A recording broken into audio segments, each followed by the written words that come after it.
미국 국립보건원이 긴급회의를 소집했습니다. 한 통의 보고서 때문이었죠. 이건 불가능합니다. 한 고위 연구진이 보고서를 내던지며 소리쳤습니다. 하지만 증거는 명확했어요. 두 마리의 개가 의사들도 몰랐던 것을 정확히 예측하고 있었으니까요. 대체 무엇을 본 걸까요? 저는 사라 윌슨입니다. 미국 국립보건원에서 20년째 동물 행동학을 연구하고 있었죠. 특히 개들이 암이나 발작을 미리 감지하는 능력을 연구하다가 알츠하이머 조기 진단 분야로 확장하게 되었어요. 이 분야에서는 나름 권위자라고 자부했습니다. 그런 제가 한국행 비행기에 몸을 맡기게 된 건 정말 어이없는 일 때문이었어요. 개가 치매 환자를 미리 안다고요? 그것도 귀신을 본다는 환자들을 골라낸다고요? 워싱턴 DC 본원 회의실에서 저는 목소리를 높였습니다. 앞에 놓인 한국발 보고서가 너무도 황당했거든요. 윌슨 박사님. 연구소장이 차분하게 말했습니다. 한국 측에서는 이것이 사실이라고 주장하고 있습니다. 우리가 직접 확인해봐야 하지 않겠습니까? 소장님, 21세기에 개가 귀신을 본다니요? 이건 과학이 아니라 미신입니다. 순간 5년 전 일이 떠올랐어요. 한국계 동료 박민수가 동물이 초자 연적 현상을 감지한다는 논문을 발표했을 때였죠. 저는 그를 공개적으로 비판했습니다. 과학적 근거도 없이 이런 헛소리를 논문으로 쓰다니. 결국 박민수는 승진에서 탈락했고 다른 대학으로 떠나야 했어요. 그때도 저는 옳다고 생각했습니다. 윌슨 박사님이 가장 적임자입니다. 소장이 단호하게 말했습니다. 한국에 가서 이 터무니없는 주장을 과학적으로 반박해 주십시오. 대구 공항에 도착했을 때 한국의 습한 공기가 얼굴을 감쌌습니다. 픽업을 나온 한국인은 젊은 여성이었어요. 안녕하세요, 윌슨 박사님. 저는 김수진입니다. 경북대학교 수의학과 교수예요. 영어가 서툰 그녀는 어색하게 미소 지었습니다. 차 안에서 그녀가 말했어요. 박사님, 저희가 보고한 내용이 믿기 어려우실 거예요. 하지만 정말 놀라운 일들이 일어나고 있어요. 교수님. 저는 냉정하게 대답했습니다. 저는 과학자입니다. 객관적 증거만 믿어요. 개가 귀신을 본다는 건 과학적으로 불가능합니다. 김수진 교수의 얼굴이 굳어졌어요. 그럼 박사님은 우리가 과학적인 데이터도 없이 터무니없는 주장을 한다는 건가요? 아니에요. 다만 잘못 해석하신 것 같아요. 개의 행동에는 분명 과학적 설명이 있을 겁니다. 다음 날 아침 김수진 교수가 저를 경산의 행복요양원으로 안내했습니다. 3층짜리 하얀 건물이 아담하게 자리 잡고 있었어요. 원장님, 미국에서 오신 윌슨 박사님입니다. 60대 중반의 원장 이정호 씨가 반갑게 맞아주었습니다. 어서 오세요, 박사님. 저희가 어떤 일을 겪고 있는지 직접 보시면 놀라실 거예요. 원장님, 저는 그런 비과학적인 이야기는 믿지 않습니다. 다만 과학적으로 분석해 보려고 왔어요. 원장의 표정이 약간 어두워졌어요. 하지만 곧 미소를 지으며 말했습니다. 그럼 직접 보시죠. 1층 로비에서 첫 번째 충격을 받았어요. 털이 길어서 눈이 거의 보이지 않는 중형견이 갑자기 제 앞에서 멈춰 섰거든요. 이 아이가 복이에요. 삽살개죠. 김수진 교수가 설명했습니다. 보기는 저를 빤히 쳐다보더니 갑자기 낑낑거리며 뒤로 물러섰어요. 마치 무언가를 무서워하는 것처럼 말이죠. 왜 저래요? 글쎄요, 처음 보는 분이라서 그런가 봐요. 그때 모퉁이에서 또 다른 개가 나타났습니다. 귀가 쫑긋하고 털이 짧은 개였어요. 저 아이는 용이고요, 진돗개입니다. 용이는 보기와 완전히 다른 반응을 보였어요. 저에게 다가와서 꼬리를 살랑살랑 흔들었거든요. 신기하네요. 같은 상황인데 반응이 정반대군요. 네, 항상 그래요. 보기와 용이는 서로 다른 것들을 감지하는 것 같아요. 원장이 저희를 2층으로 안내했습니다. 복도를 걷는데 갑자기 한 방에서 큰 소리가 났어요. 어머니. 어머니가 왜 여기 계세요? 노인의 외침 소리였어요. 간병인들이 급하게 뛰어들어갔습니다. 김할머니 괜찮으세요? 저기 어머니가 서 계시잖아요. 안 보여? 김할머니는 벽 한쪽을 가리키며 계속 소리쳤어요. 하지만 그곳에는 아무것도 없었죠. 바로 그때 보기가 계단을 뛰어 올라와서 김할머니 방 앞에서 멈춰 섰어요. 그리고 방 안을 향해 계속 짖기 시작했습니다. 저런, 보기가 또 그러네요. 이정호 원장이 한숨을 쉬었어요. 또요? 네, 3일 전부터 보기가 김할머니 방 앞에서 계속 짖어댔어요. 그리고 오늘 아침부터 김할머니가 돌아가신 어머니를 본다고 하시거든요. 저는 과학자로서 냉정하게 상황을 분석했습니다. 김할머니의 치매가 악화된 거겠죠. 걔는 후각으로 스트레스 호르몬 변화를 감지했을 수 있어요. 그럴까요? 김수진 교수가 의미심장하게 물었습니다. 그런데 이상한 일이 또 일어났어요. 용이가 보기 옆으로 다가가서는 김할머니 방 안으로 들어갔거든요. 보기와 달리 용이는 전혀 짖지 않았어요. 오히려 김할머니 침대 옆에 조용히 앉아 있었습니다. 용이는 왜 저래요? 용이는 이상하게도 이런 환자분들을 위로해 주거든요. 그날 밤 호텔에서 잠을 이루지 못했습니다. 김할머니 방에서 본 보기의 이상한 행동이 자꾸만 떠올랐거든요. 새벽 5시에 갑자기 핸드폰이 울렸어요. 윌슨 박사님 죄송해요. 응급 상황이에요. 김수진 교수의 다급한 목소리였습니다. 무슨 일이죠? 요양원에 와주세요. 보기가 또 이상한 행동을 하고 있어요. 서둘러 택시를 타고 요양원에 도착했을 때는 새벽 6시였습니다. 건물 앞에서부터 보기의 짖는 소리가 들려왔어요. 어떻게 된 거예요? 이정호 원장이 창백한 얼굴로 맞아주었습니다. 어젯밤 12시부터 보기가 3층 박할아버지 방 앞에서 계속 이상하게 행동했어요. 3층으로 올라가니 보기가 한방 앞에서 특정 자리를 피하며 털을 바짝 세우고 있었어요. 그 자리만 빙 돌아서 지나가려 하면서 계속 뒷걸음질을 치고 있었습니다. 저 행동은 뭐죠? 12시부터 계속 저러고 있어요. 마치 그 자리에 뭔가 서 있는 것처럼요. 바로 그때 방 안에서 떨리는 목소리가 들려왔어요. 누가 저기 서 있어요? 문을 열고 들어가니 80대 박할아버지가 침대에서 벌벌 떨고 있었습니다. 할아버지는 보기가 피하고 있던 바로 그 자리를 가리키고 있었어요. 저기 구석에 우리 아들이 서 있어요. 그런데 왜 이렇게 차갑게 보는 거죠? 박할아버지가 가리키는 곳은 보기가 계속 피하려 했던 바로 그 자리였습니다. 할아버지, 아무도 없어요. 아니에요. 분명히 있어요. 우리 아들 기철이가 군복을 입고 서 있다고요. 보기는 이제 그 자리에서 다른 곳으로 시선을 옮기며 방 안을 따라다니기 시작했어요. 마치 무언가를 쫓아다니는 것처럼 말이죠. 아, 기철이가 움직이네요. 왜 나한테 가까이 오는 거야? 박할아버지의 말과 보기의 움직임이 또다시 정확히 일치했습니다. 간병인이 작은 목소리로 제게 귀띔했어요. 박할아버지 아들분은 20년 전에 교통사고로 돌아가셨어요. 저는 과학적으로 상황을 설명하려 했습니다. 환각 증세일 가능성이 높아요. 치매가 진행되면서 나타나는 현상이죠. 하지만 김수진 교수가 심각한 표정으로 말했어요. 박사님, 이상한 건 박할아버지가 평소보다 훨씬 또렷하게 과거 기억을 말하고 있다는 거예요. 정말 그랬어요. 박할아버지는 떨면서도 아들의 어린 시절 이야기를 세세하게 들려주었습니다. 기철이가 7살 때 강아지를 주었는데 그 강아지 이름이 복돌이었어요. 하얀색의 귀가 까만 진돗개였죠. 바로 그때 용이가 보기 옆으로 다가가더니 박할아버지 침대로 걸어갔어요. 보기와 달리 용이는 전혀 무서워하지 않았습니다. 오히려 할아버지 손을 살며시 핥으며 위로하고 있었어요. 김수진 교수가 저를 복도로 불러냈어요.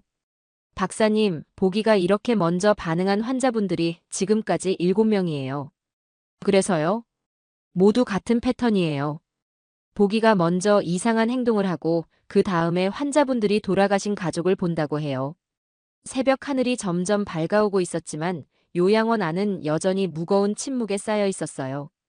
그날 오후 저는 김수진 교수와 함께 보기와 용이의 행동을 과학적으로 분석하기 위한 실험을 준비했습니다. 박사님, 정말 이 실험으로 설명이 될까요?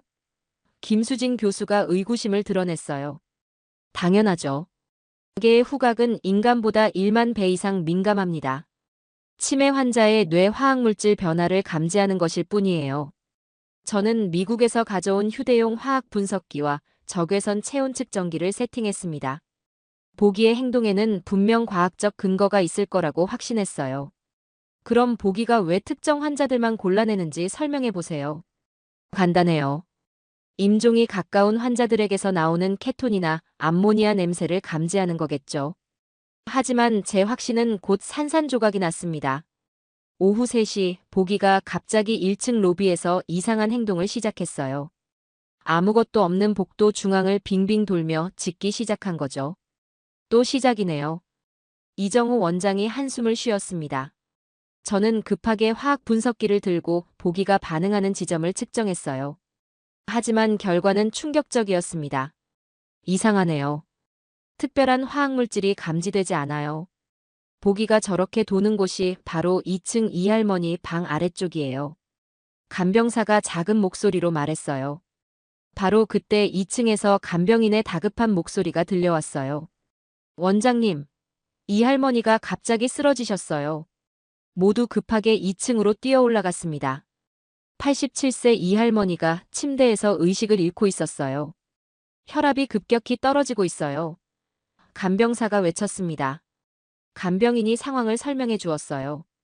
아까부터 계속 어지럽다고 하시더니 보기가 아래층에서 짖기 시작한 게 30분 전쯤이었어요. 바로 그때 용이가 계단을 뛰어 올라와서 이할머니 침대 옆으로 다가갔어요. 그리고는 할머니 손을 부드럽게 핥기 시작했습니다. 신기한 일이 일어났어요. 용이가 핥기 시작한 지 몇 분 후 이할머니의 맥박이 조금씩 안정되기 시작한 거예요. 어떻게 된 거죠? 저는 당황했습니다. 김수진 교수가 의미심장하게 말했어요. 박사님, 보기는 1층에서 이미 30분 전부터 반응하고 있었어요. 이 할머니가 쓰러지기 전에 말이에요. 그건 우연이에요. 정말 그럴까요? 바로 그때 더 충격적인 일이 벌어졌습니다. 보기가 3층으로 뛰어 올라가더니 또 다른 방 앞에서 털을 세우며 뒷걸음질을 치기 시작한 거예요. 설마. 이정우 원장이 창백해졌습니다. 우리가 3층으로 올라가니 정말로 그 방의 환자가 갑자기 발작을 일으키고 있었어요. 윤할아버지, 윤할아버지. 간병인들이 응급처치를 하는 동안 저는 완전히 혼란에 빠졌습니다. 이건 과학적으로 설명이 안 돼요. 걔가 어떻게 다른 층에 있는 환자의 응급 상황을 미리 알 수 있단 말이에요. 김수진 교수가 차분하게 말했어요. 박사님, 5년 전에 박민수 교수님이 뭐라고 하셨는지 기억나세요? 순간 박민수의 말이 떠올랐어요. 동물들은 우리가 이해할 수 없는 감각으로 세상을 인식합니다. 과학이 아직 밝혀내지 못한 영역이 있어요. 그때 저는 그의 말을 무시했었죠. 하지만 지금 제 눈앞에서 벌어지는 일들은 제가 믿어왔던 모든 과학 상식을 뒤흔들고 있었어요. 박사님. 김수진 교수가 조심스럽게 물었어요. 혹시 박민수 교수님과 무슨 일이 있었던 건 아니세요? 창밖으로 보이는 경산의 저녁 하늘이 붉게 물들어가고 있었어요. 그날 저녁 저는 더 이상 도망칠 수 없었습니다. 김수진 교수가 요양원 옥상으로 저를 데려갔거든요. 박사님, 솔직히 말씀해 주세요. 박민수 교수님께 무슨 일을 하신 거예요? 저는 한참 동안 말할 수 없었어요. 5년 전의 기억이 너무도 생생했거든요. 저는 박민수 교수를 파멸시켰습니다. 파멸시켰다고요? 목이 메었지만 계속 이야기했어요. 박민수는 정말 훌륭한 연구자였어요. 동물의 특별한 감각에 대해 연구하고 있었죠. 특히 한국 전통견들의 놀라운 능력에 대해 논문을 썼었어요. 김수진 교수가 조용히 들어주었습니다. 그런데 저는 그의 연구를 미신이라고 공격했어요. 학회에서 공개적으로 비웃었죠. 동양인의 비과학적 사고방식이라고까지 말했습니다. 그래서요? 결국 박민수는 연구비 지원도 받지 못하고 승진에서도 탈락했어요. 다른 대학으로 떠날 수밖에 없었죠. 바람이 불어와 제 머리카락을 흩어뜨렸어요. 그런데 지금 보니 박민수가 옳았어요. 보기와 용이가 보여주는 능력들은 제가 상상했던 것보다 훨씬 놀라웠거든요. 김수진 교수가 부드럽게 말했어요. 박사님, 그럼 이제 우리 전통견들의 진짜 이야기를 들어보시겠어요? 다음 날 아침 김수진 교수는 저를 경북대학교 연구실로 안내했습니다.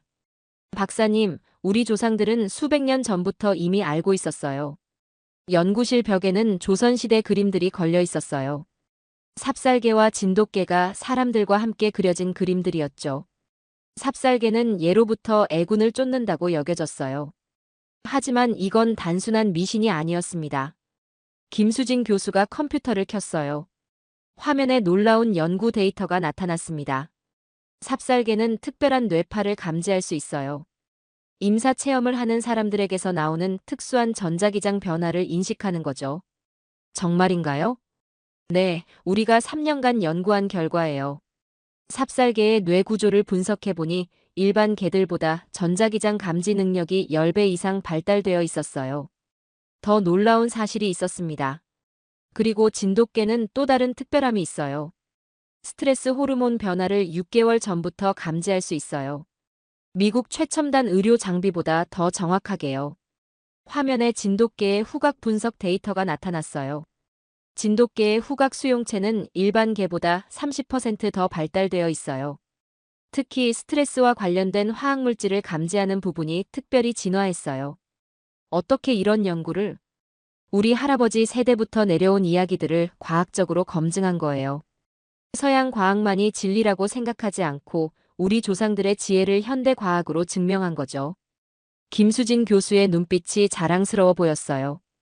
박사님, 더 놀라운 건 두 견종이 함께 있을 때예요. 함께 있을 때요? 삽살개가 감지한 정보를 진돗개가 치료 행동으로 연결시켜요. 마치 팀워크처럼 말이죠. 이런 협력 관계는 세계 어느 견종에서도 발견되지 않았어요. 연구실 창문 너머로 캠퍼스의 은행나무들이 황금빛으로 물들어 있었어요. 그날 밤, 저는 호텔방에서 박민수에게 전화를 걸었습니다. 5년 만에 전화였어요. 여보세요, 민수 씨.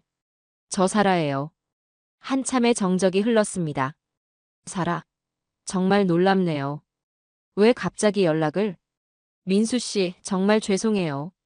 제가 당신을 너무 잘못 대했어요. 목소리가 떨렸어요.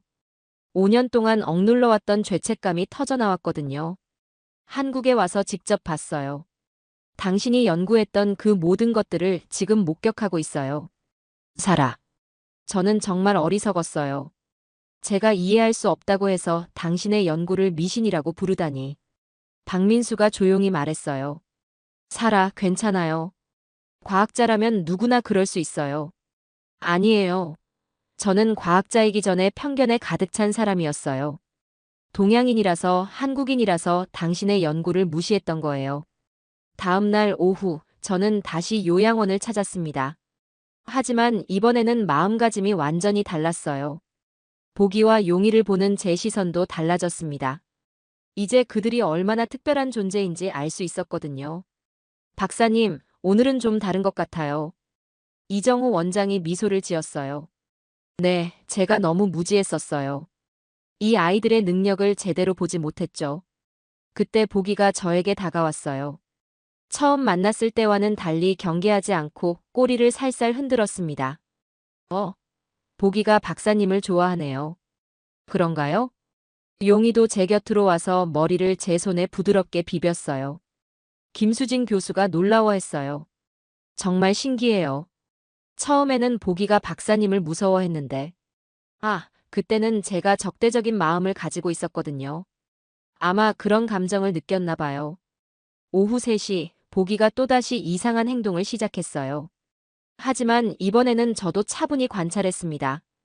보기는 3층 한방 앞에서 멈춰 서더니 방 안구석을 조용히 바라보고 있었어요. 짖지도 않고 그냥 고요히 지켜보고 있었습니다. 평소와 다르네요.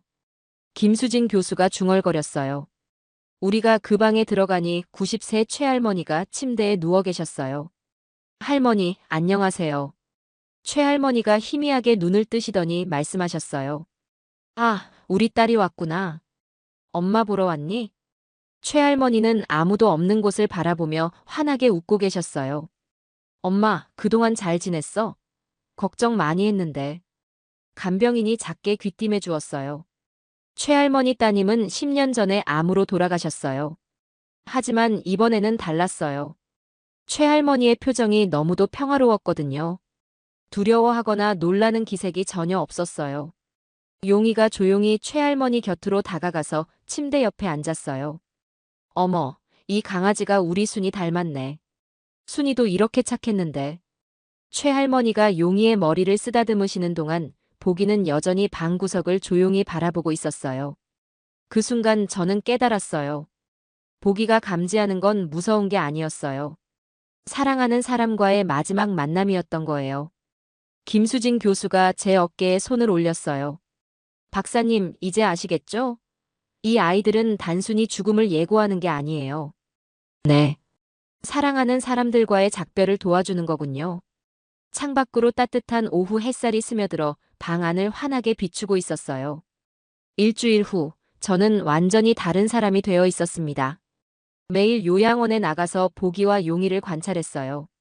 하지만 이번에는 그들을 연구 대상이 아닌 동반자로 대했습니다.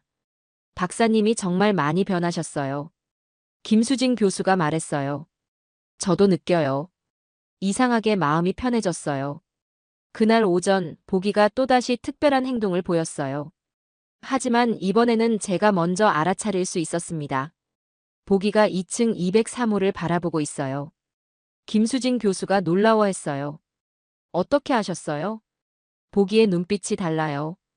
집중하고 있을 때의 표정이에요. 정말로 203호에서 85세 장할아버지가 갑자기 의식을 잃으셨어요. 하지만 이번에는 당황하지 않았습니다.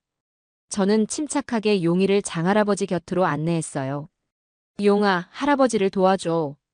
용이는 제 말을 알아듣기라도 하듯 장할아버지 손을 부드럽게 핥기 시작했어요. 몇 분 후 할아버지의 호흡이 안정되었습니다. 박사님, 정말 대단해요. 간병사가 감탄했어요. 그날 저녁 김수진 교수와 함께 요양원 정원을 걸었습니다.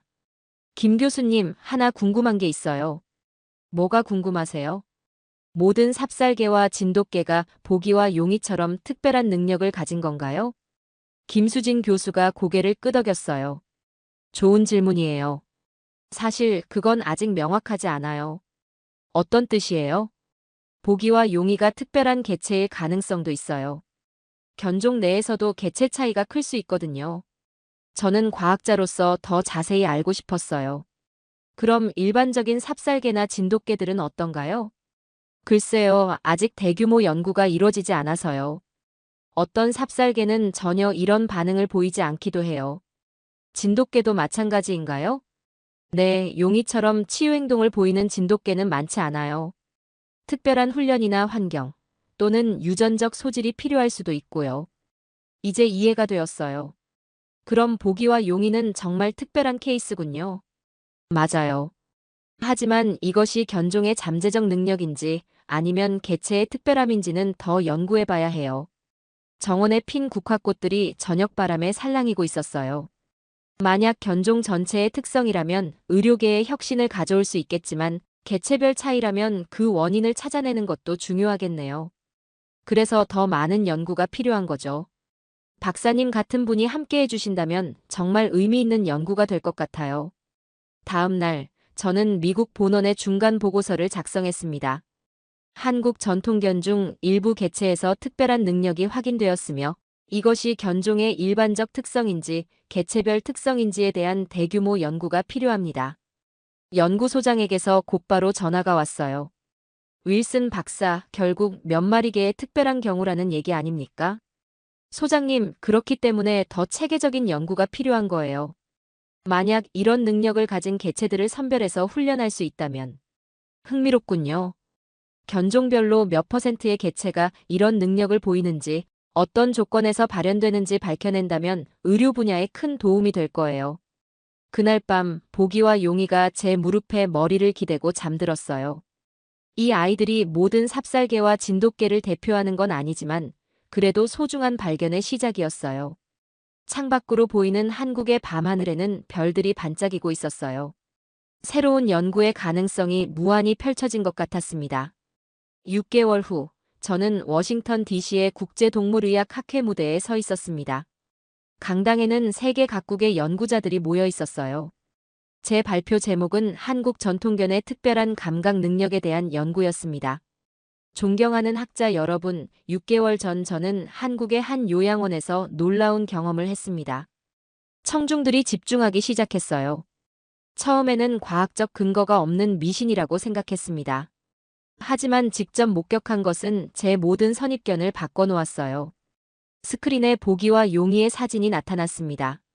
삽살개 보기와 진돗개 용이입니다. 이 두 견종은 각각 다른 특별한 능력을 보였어요. 청중석에서 웅성거림이 들렸어요. 중요한 점은 모든 삽살개와 진돗개가 이런 능력을 가진 것은 아니라는 겁니다. 우리의 예비 연구에 따르면 삽살개의 약 15%, 진돗개의 약 20% 정도가 특별한 감지 능력을 보였어요. 한 독일 교수가 손을 들었어요. 윌슨 박사님, 그 능력의 과학적 근거는 무엇입니까? 훌륭한 질문입니다. 한국 연구팀과 함께 뇌스캔 분석을 해본 결과 능력을 보이는 개체들은 전자기장 감지 부위와 후각 수용체 부분이 일반 개체보다 현저히 발달되어 있었습니다. 발표가 끝나자 박수가 터져나왔어요. 발표 후 김수진 교수가 저를 찾아왔습니다. 박사님, 정말 훌륭한 발표였어요. 김 교수님도 오셨군요. 함께 연구한 덕분이에요. 그때 낯익은 목소리가 들렸어요. 사라. 박민수였어요. 5년 만에 다시 만나는 자리였죠. 민수 씨, 도와줘서 고마워요. 박민수가 환하게 웃었어요. 사라, 정말 자랑스러워. 당신이 이렇게 변할 줄은 몰랐어. 제가 당신에게 정말 미안했어요. 하지만 이제 함께 연구할 수 있게 되어서 기뻐요.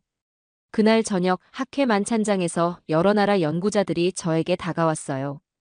윌슨 박사님, 우리나라에서도 비슷한 연구를 해보고 싶습니다. 프랑스에서도 관심이 많습니다. 일본 전통견들도 연구해볼 가치가 있을 것 같아요. 저는 뿌듯했어요. 한국의 전통견 연구가 전 세계로 확산되고 있었거든요. 3개월 후, 저는 정식으로 한국의 연구소를 설립했습니다. 미국 국립보건원과 경북대학교가 공동으로 운영하는 전통견 감각능력 연구소였어요. 개소식 날, 보기와 용이도 함께했습니다. 이 연구소가 설립되기까지 많은 분들의 도움이 있었습니다. 저는 마이크를 잡고 말했어요.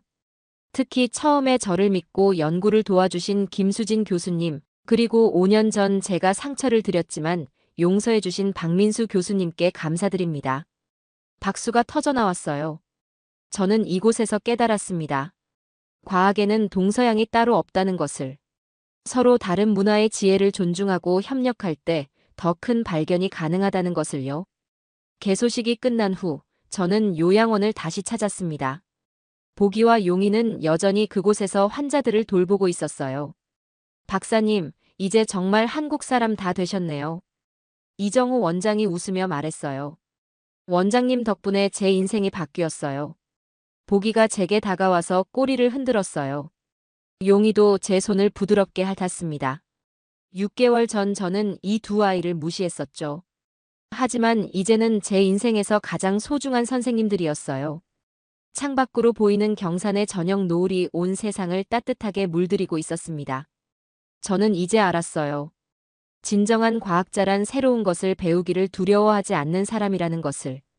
그리고 다른 문화의 지혜 앞에서 겸손할 줄 아는 사람이라는 것을요.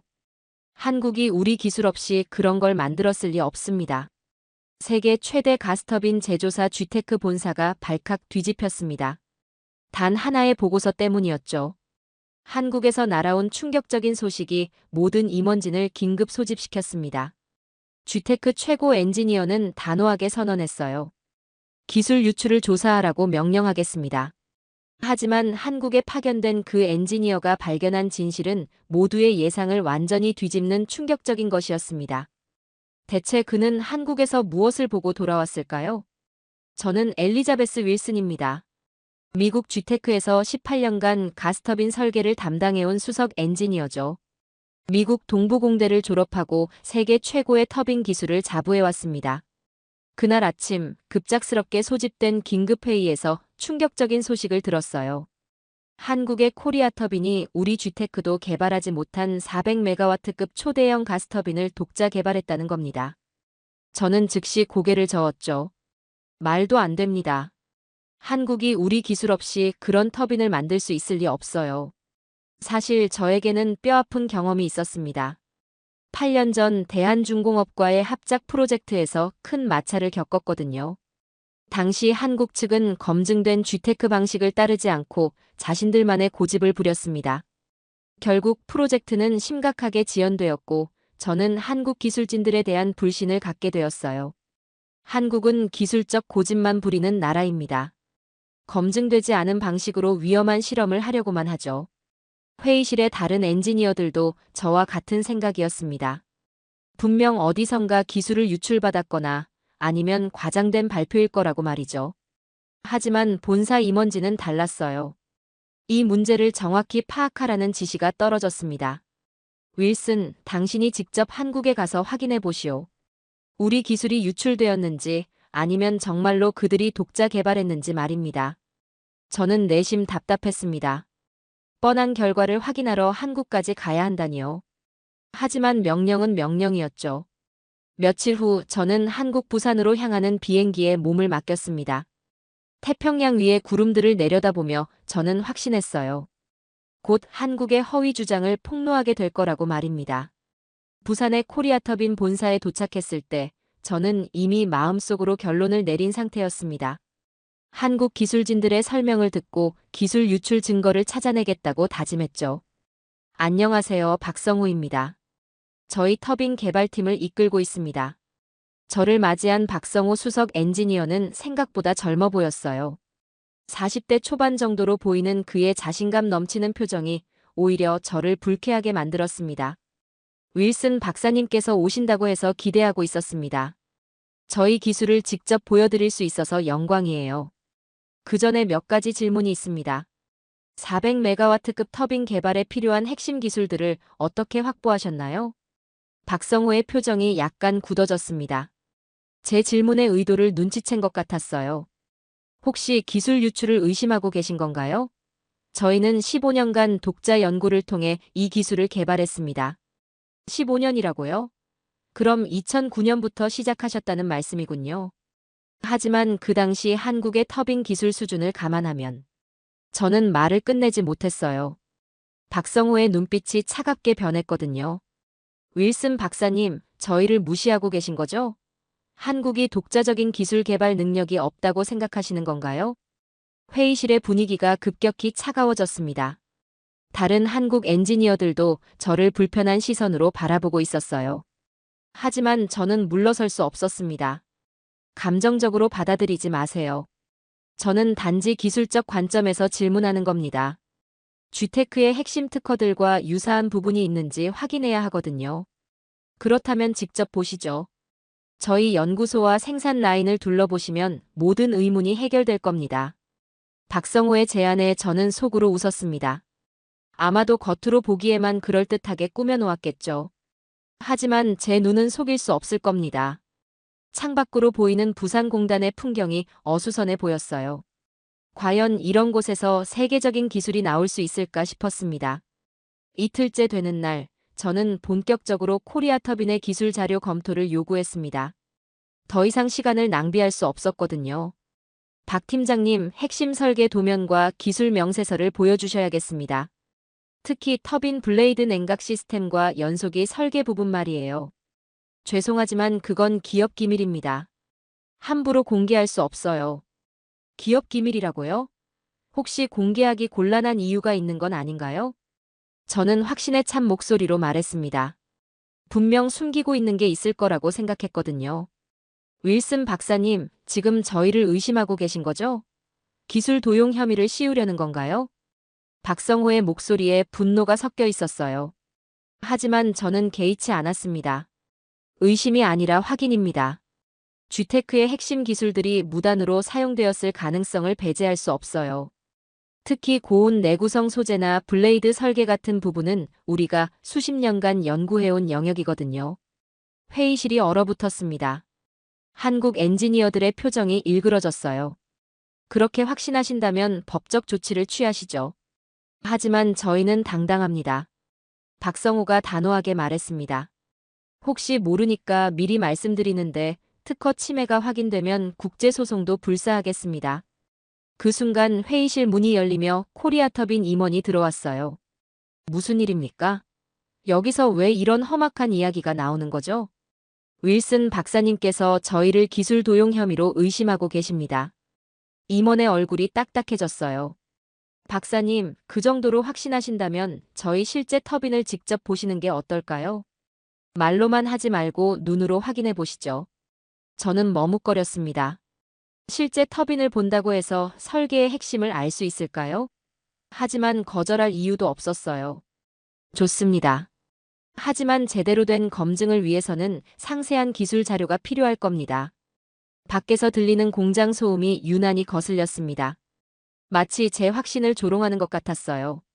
그날 밤 늦게 저는 우연히 코리아터빈 연구소 건물에서 불빛이 새어나오는 걸 발견했습니다.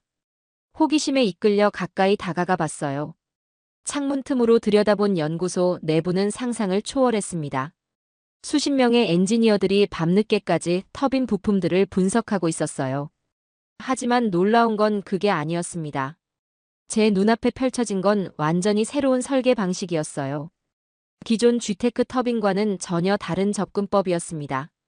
블레이드 배열부터 냉각 시스템까지 모든 게 혁신적으로 달랐죠. 이게 뭐지? 저는 무의식적으로 중얼거렸습니다. 연구실 벽면에 걸린 설계도들을 보니 더욱 당황스러웠어요. GTEC의 기술과는 완전히 다른 독창적인 설계였거든요. 한 엔지니어가 동료에게 말하는 소리가 들렸습니다. 박 팀장님이 10년 전에 제안했던 역류 냉각 방식이 드디어 완성됐네요. 이제 GTEC보다 효율성이 40% 높아질 거예요. 정말 대단해요. 세라믹 코팅 기술도 완전히 새로운 방식이고요. 제 머릿속이 혼란스러워졌습니다. 이건 GTEC 기술이 아니었어요. 완전히 다른 독자적인 기술이었습니다. 하지만 이건 불가능해. 저는 작은 소리로 중얼거렸습니다. 제가 알고 있는 터빈 기술 상식으로는 이해할 수 없는 일들이 벌어지고 있었거든요. 다음 날 아침, 저는 박성호를 다시 만났습니다. 하지만 이번에는 제가 먼저 입을 열었어요. 어젯밤 연구소에서 본 것들에 대해 설명해 주실 수 있나요? 박성호가 놀란 표정을 지었습니다. 연구소에 가보셨다고요? 우연히 지나가다가 봤는데. 그 설계 방식이 정말 독자 개발한 건가요? 물론입니다. 15년간의 연구 결과물이에요. 박성호의 목소리에 자부심이 넘쳤습니다. 하지만 저는 여전히 믿기 어려웠어요. 하지만 그 효율성 수치는 이론적으로 불가능합니다. 어떻게 40% 향상이 가능한 거죠? 그게 바로 저희가 개발한 핵심 기술입니다. 직접 보여드릴까요? 그 순간 저는 깨달았습니다. 제가 지금까지 완전히 잘못 생각하고 있었다는 걸 말이에요. 사무실 창 너머로 보이는 한국의 하늘이 유난히 맑아 보였습니다. 다음 날, 박성호는 저를 실제 터빈 테스트 현장으로 안내했습니다. 거대한 테스트 시설에 들어서자 제 눈이 휘둥그레졌어요. 이게 정말 400메가와트급 터빈인가요? 네, 저희가 독자 개발한 KT400 모델입니다. 터빈의 크기부터가 압도적이었어요. 하지만 더 놀라운 건 그 정교함이었습니다. 블레이드 하나하나가 예술품처럼 정밀하게 제작되어 있었거든요. 이 세라믹 코팅 기술은 어떻게 개발하신 건가요? 저희 소재 연구팀이 나노 기술을 응용해서 만든 겁니다. 기존 코팅보다 내구성이 2배 높아요. 박성호가 자세히 설명해주기 시작했습니다. 제가 들을수록 더욱 놀라웠어요.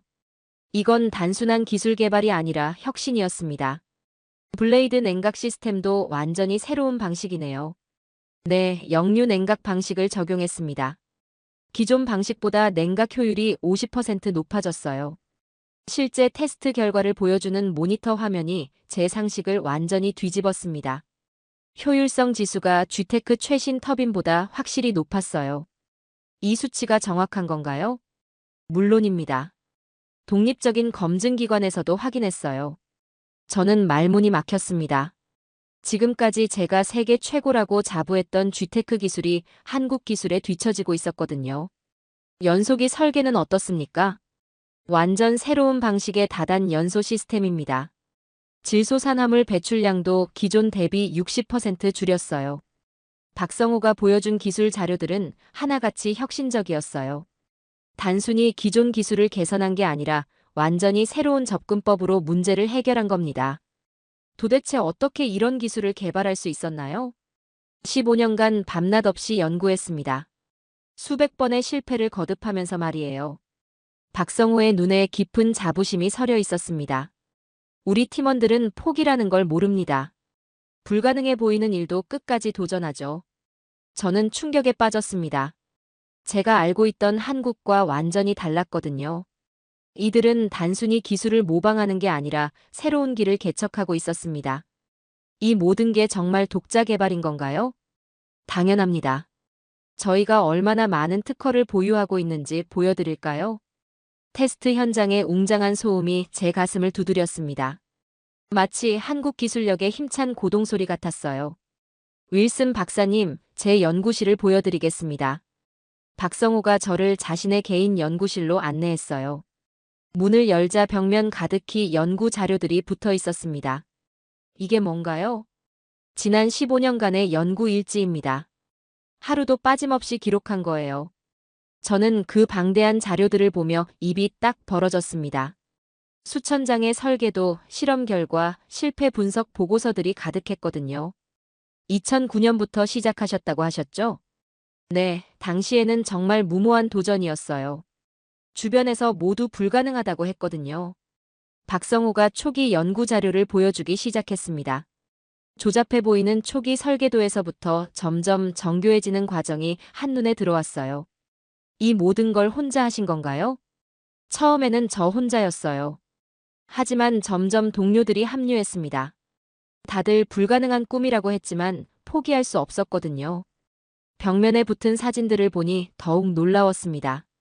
밤늦게 연구하는 모습, 실험 실패 후 좌절하는 모습, 그리고 마침내 성공했을 때의 환호하는 모습들이 고스란히 담겨 있었어요. 이 특허 자료들도 보세요. 박성호가 두툼한 파일을 건넸습니다. 제목을 보니 모두 독창적인 기술들이었어요.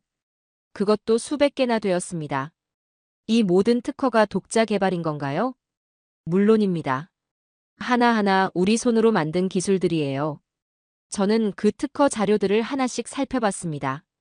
정말로 쥐테크의 기술과는 완전히 다른 독창적인 방식들이었어요. 제가 완전히 잘못 생각했군요. 저는 떨리는 목소리로 말했습니다. 제 편견이 얼마나 터무니없었는지 깨달았거든요. 윌슨 박사님, 8년 전 대한중공업과의 일 때문에 저희를 오해하고 계신 거죠? 박성호가 조심스럽게 말했습니다. 그때 저희도 미숙했어요. 하지만 그 실패가 오히려 더 나은 기술을 개발하는 동력이 되었습니다. 저는 고개를 떨굴 수밖에 없었습니다. 과거의 한 번 경험으로 한국 전체를 판단했던 제 자신이 부끄러웠어요. 정말 죄송합니다. 제가 너무 편견에 사로잡혀 있었네요. 괜찮습니다. 처음엔 다들 그래요. 하지만 이제 아시잖아요. 박성호의 따뜻한 미소에 저는 더욱 미안해졌습니다. 제가 얼마나 오만했는지 깨달았거든요. 연구실 창문으로 스며드는 따스한 햇살이 제 마음도 따뜻하게 만들었습니다. 그날 밤 저는 호텔방에서 깊은 생각에 잠겼습니다. 지난 며칠간 본 모든 것들이 제 머릿속을 뒤흔들고 있었어요. 내가 정말 바보였구나. 저는 혼잣말을 했습니다. 15년간 쌓아온 제 경험과 지식이 한순간에 무너지는 기분이었어요. 다음 날 아침, 저는 박성호를 다시 찾아갔습니다. 박 팀장님, 어제 보여주신 모든 것에 대해 진심으로 사과드립니다. 사과라니요? 무슨 말씀이세요? 제가 처음부터 선입견을 가지고 접근했어요. 한국 기술을 무시하고 기술 도용이라고 단정했죠. 박성호가 당황한 표정을 지었습니다. 윌슨 박사님. 아니에요. 제가 틀렸습니다.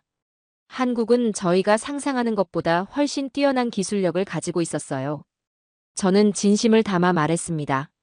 특히 여러분의 연구에 대한 열정과 포기하지 않는 정신은 정말 대단합니다. 15년간 밤낮 없이 연구하며 이런 혁신을 이뤄낸다는 게 쉬운 일이 아니거든요.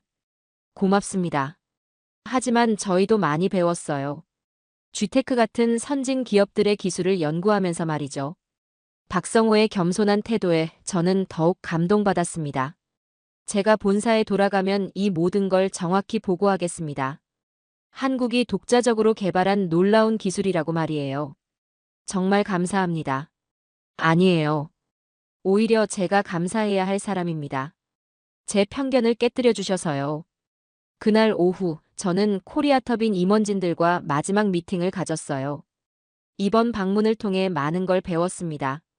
한국의 기술력은 정말 세계 최고 수준이네요. 과찬이십니다. 과찬이 아닙니다. 솔직히 말씀드리면 여러분의 터빈 기술은 저희 GTEC보다 앞서 있어요.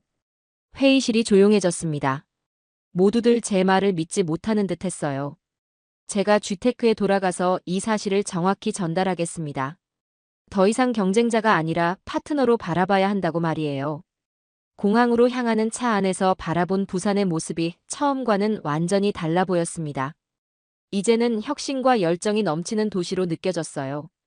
한국에서 돌아온 저는 즉시 GTEC 본사에 상세한 보고서를 제출했습니다. 그 내용은 모든 임원진들을 경악시켰어요. 정말 확실한 겁니까, 윌슨? 네, 확실합니다. 코리아터빈의 기술은 우리보다 앞서 있습니다. 회의실이 술렁거렸습니다. 세계 최고라고 자부했던 GTEC의 자존심이 한순간에 무너진 것 같았거든요. 구체적으로 어떤 부분이 우수한가요? 효율성이 40% 높고 내구성은 2배 이상입니다. 게다가 환경 친화적이기까지 해요. 저는 한국에서 수집한 모든 데이터를 상세히 설명했습니다. 무엇보다 놀라운 건 이 모든 기술이 완전히 독자 개발이라는 점입니다. 우리 기술을 모방한 게 아니라 전혀 새로운 접근법으로 만든 거예요. 몇 달 후 코리아터빈의 터빈이 세계 시장에 출시되었습니다. 결과는 센세이션이었어요. 전 세계 발전소들이 앞다투어 주문을 넣기 시작했거든요. GTEC의 시장 점유율은 급격히 떨어졌습니다. 고객들이 모두 코리아터빈으로 갈아타기 시작한 거예요. 어떻게 해야 하죠? 긴급 임원회의에서 CEO가 물었습니다. 경쟁보다는 협력을 선택해야 합니다. 코리아터빈에게 기술 협력을 제안하는 게 어떨까요? 제가 조심스럽게 의견을 제시했어요. 협력이라니요? 우리가 먼저 손을 내밀어야 한다는 말입니까? 그게 현실입니다. 이제 코리아터빈이 이 분야의 기술 리더거든요. 결국 GTEC는 코리아터빈에게 기술 라이센싱을 요청하게 되었습니다. 한때 세계 최고라고 자부했던 우리가 한국 기업에게 도움을 요청하는 상황이 된 거죠. 윌슨, 당신이 코리아터빈과의 협상을 담당해 주세요. CEO의 지시에 저는 다시 한국으로 향했습니다. 하지만 이번에는 완전히 다른 마음가짐이었어요. 박성호를 다시 만났을 때 그는 여전히 겸손한 모습이었습니다. 다시 오셨네요. 반갑습니다. 이번에는 부탁을 드리러 왔습니다. GTEC가 코리아터빈의 기술을 라이센싱 받고 싶어 합니다. 박성호가 놀란 표정을 지었어요. 정말 놀랍네요. 예전에는 저희를 의심하셨는데 그때 제가 얼마나 어리석었는지 이제야 깨달았어요. 한국은 정말 대단한 나라입니다. 몇 년이 지난 지금 코리아터빈의 터빈 기술은 전 세계 표준이 되었습니다.